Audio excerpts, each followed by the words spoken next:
There was also quite a bit of bitterness coming from Team USA's coach Cheryl Reeves when she was asked pretty much any questions about Caitlin Clark. And she was asked if there was any second guessing from her on Caitlin Clark not making the team, and she very just spitefully says no. Doesn't elaborate on it, just says no. For me? Yeah. No. And it's funny to me how even she coached this game, because if you didn't think Caitlin Clark was the caliber of player that she is, then why would you feel the need to face guard her, to trap her, to... What do you get when a championship coach turns into a flamethrower with a clipboard? Chaos, drama, and a whole lot of side-eye. Cheryl Reeve just went full savage on every coach and the entire Indiana Fever squad over the All-Star votes. And let's just say she didn't come to play nice. If you thought WNBA politics were mild, buckle up. Reeves got receipts, rage, and a bone to pick.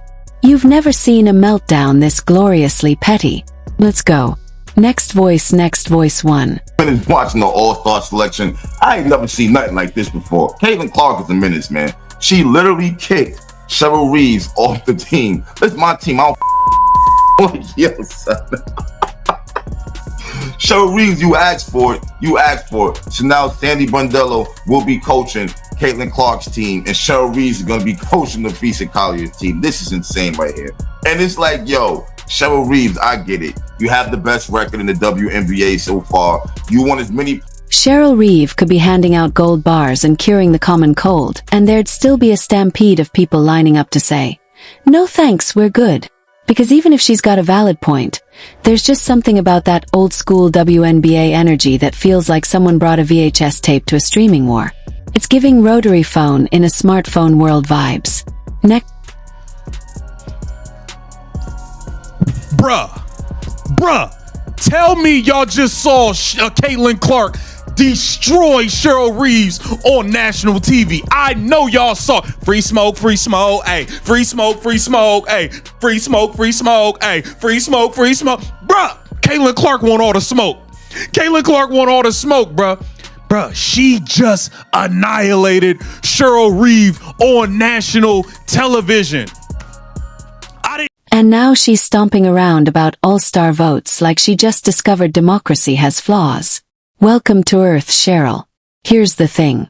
When someone from the league's dusty cabinet of power starts preaching, it's hard to take it seriously, especially when it sounds less like advocacy and more like a disgruntled Yelp review from a coach who just watched her team get outplayed, outclassed, and outfanned by a franchise that suddenly matters to the world. Man, she came out stating how not only herself, but her players were kind of upset about the coaches' votes for the reserves, for the All-Star. Now, the crazy thing about it is, she's going to be coaching Caitlin Clark's team. So, I don't know how that's going to work with her coming. Who know? Oh yes, we're talking about them. The Indiana Fever. The same team with 3 All-Stars. The same team that danced right through the Commissioner's Cup like they were auditioning for center stage at Madison Square Garden. And now suddenly, Cheryl's emotional thermostat is stuck on rage. The WNBA All-Star Draft was fun between Caitlin Clark and Nafisa Collier, the team captains, picking the players, picking the rosters.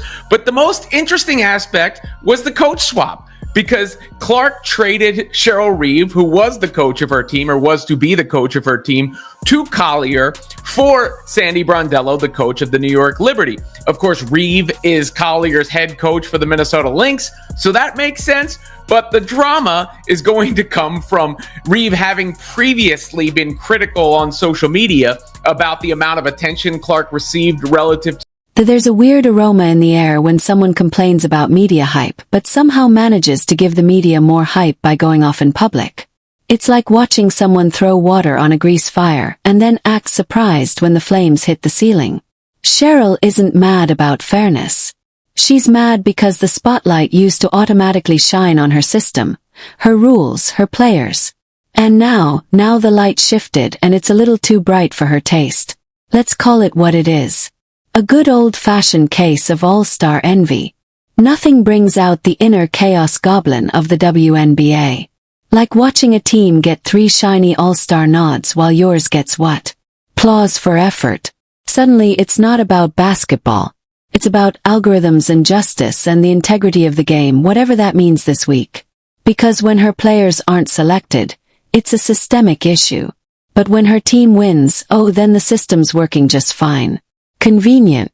The real kicker, she had to watch her squad get schooled by that same Indiana Fever team in a game that actually meant something. The Commissioner's Cup, a trophy, real stakes. And she didn't just lose. It wasn't a fluke 3-mailer or buzzer-beater heartbreak. No, this was a full display of dominance. And that's where the salt crystallized into a full... They're there. There's nothing no crying and whining is going to do about it. The same way you didn't give two shits about Caitlin Clark's fan base and all that, don't nobody give two shits about your crying. You know what I'm saying?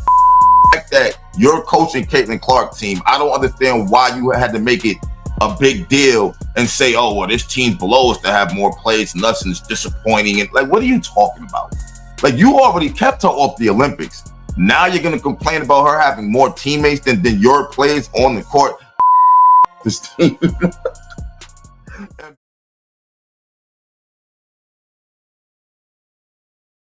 That loss wasn't just a bruise to the ego. It was a televised exorcism. And now she's spiraling like someone who found out the neighbor's kid got into Harvard, while hers is still doing TikTok dances in the driveway. It's petty. It's delicious. And it's peak vintage Reeve, because nothing says I'm totally fine like erupting in public about a popularity contest that doesn't even matter. Except when it does. The WNBA's finally in the limelight. And instead of leaning into it, here comes Cheryl with a megaphone screaming about balance and respect. Like the league's about to get hijacked by a bunch of 22-year-olds with Instagram deals. Guess what? It already has. And it's working. The ratings are up, the merch is flying off shelves, and the fever has gone from meme to movement. But nah, let's pretend this is still 2014, and the world owes veteran coaches a pat on the back just for showing up in a pantsuit. This isn't even about logic. It's about energy. Because that all-star roster didn't get filled by accident. Got filled by buzz, by fans, by real moments that went viral for a reason. You can't coach your way around hype. You can't game plan against momentum. Cheryl's trying to play chess while everyone else is live streaming Uno with... They asked Caitlin Clark, hey Caitlin, are there any player trades you like to make? Nah, I'm kind of set with my team, but I would like to trade coaches.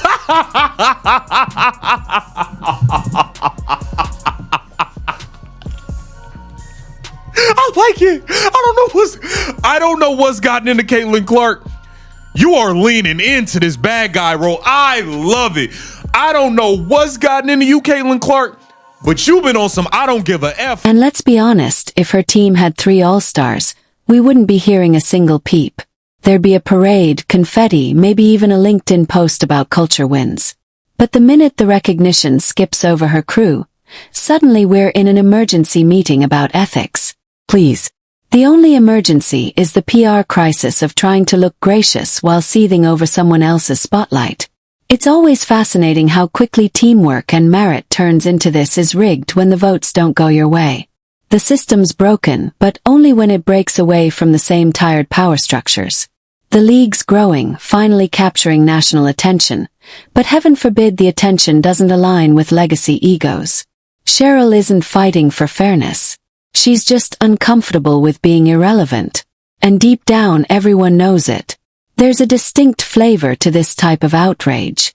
The flavor of someone who's watching the game evolve in real time and can't decide whether to adapt or throw a tantrum. And tantrum won. Because when your legacy is built on being the smartest person in the room, nothing hurts more than realizing the room moved without you. The fever is rising. Coach of Team USA that Caitlin Clark was so famously snubbed from. Of course, Reeve wasn't a part of the official committee, but, some may believe she had some say in how all that went down. Regardless, the picking between the players was a lot of fun, and Caitlin Clark also wound up with all of the Fever members on her squad as well, meaning Aaliyah Boston, Clark, and Kelsey Mitchell will be a trio in Indianapolis. The WNBA is having a moment. And some people are so bitter they'd rather see it stall than celebrate the players pulling it forward. This isn't just sour grapes. It's a whole vineyard. It's grape juice. Grape jelly fermented into vintage wine. And somewhere deep in her heart she knows it. But admitting that would mean accepting that the game has passed her old blueprint by. That winning isn't enough anymore. That charisma, visibility, relevance, those matter now. And if your brand can't compete, no amount of screaming into the all-star void is going to change that. The truth is, the Fever earned every bit of that spotlight. Whether by design or by chaos, they became the nucleus of WNBA conversation.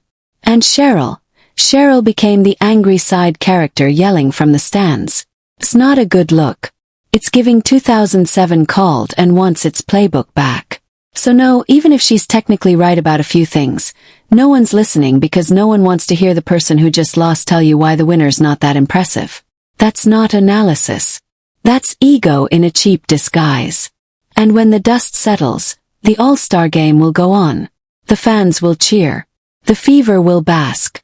And Cheryl Reeve, she'll still be there trying to turn back a clock that doesn't care. The drama in this league is like a Tel Nala with sneakers. Every week it levels up. First, it's a missed call, then it's an Instagram unfollow. Clark was supposed to be coached by Minnesota Lynx head coach Cheryl Reeve.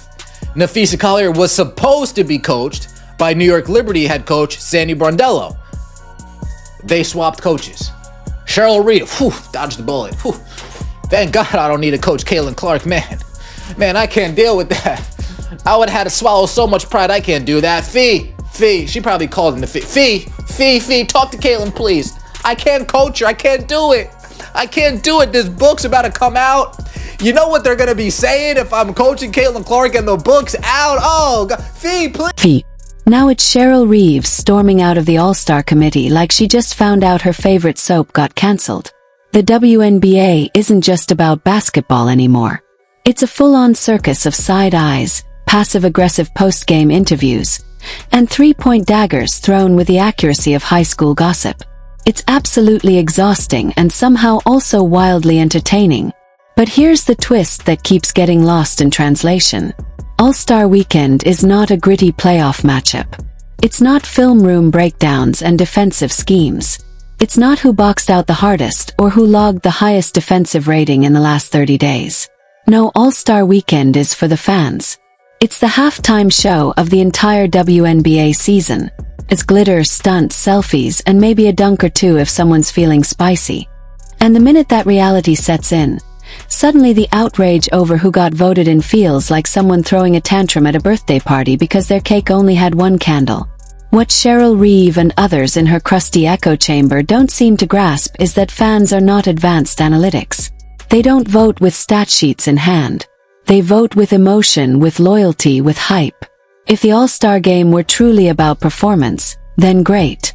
Made the funniest All-Star selections ever. She just picked her friends. She made sure she picked no ops, as people like to call them. She made sure there were no ops on her team. If she's played with a player before, like Sonia Citron, she picked her. Gabby Williams, she picked nobody to tweet at a negative. But that's not what it is. That's never been what it is. All-Star games are the democratic chaos of sports. You think the NBA's voting process was ever objective? Zaza Pachulia almost made it once. And yet here we are watching a whole section of the WNBA world act like the league's honor code got violated because a few players with massive fan bases made the cut. As if that's not the entire point. You don't get to throw a fit about popularity contests when the ballots literally say fan vote. That's the design. That's the game. That's the popcorn and lights show everyone claims to want until their favorite gets snubbed and suddenly it's a scandal. The Caitlin Clark effect is real, undeniable, and frankly keeping the lights on at this point. Her fans didn't just show up. They took over. They bought the jerseys, packed the arenas, and hijacked the All-Star vote like it was a political campaign. That's not cheating the system. That is the system. Popularity has always been the currency of All-Star games. And guess what? Caitlin's fans are rich with it. The uncomfortable truth for the Reeve regime is that Caitlin Clark's popularity isn't a glitch. It's a shift, a wave, a movement. You don't have to like it, but you do have to accept it. Because pretending this is about basketball purity when it's really about relevance, whiplash is just exhausting. So everyone that was concerned about Caitlyn getting coached by Cheryl Reeve, we don't have to worry about that or anything. I wasn't necessarily concerned. I thought it would be funny that she would have to coach Caitlyn's team with the Indiana crowd there. Knowing the history from, the Olympic team and everything like that, this is the funniest result possible. You put her back, with Team Collier. You put her basically on the road team. That crowd's going to be all in for Team Caitlyn with all the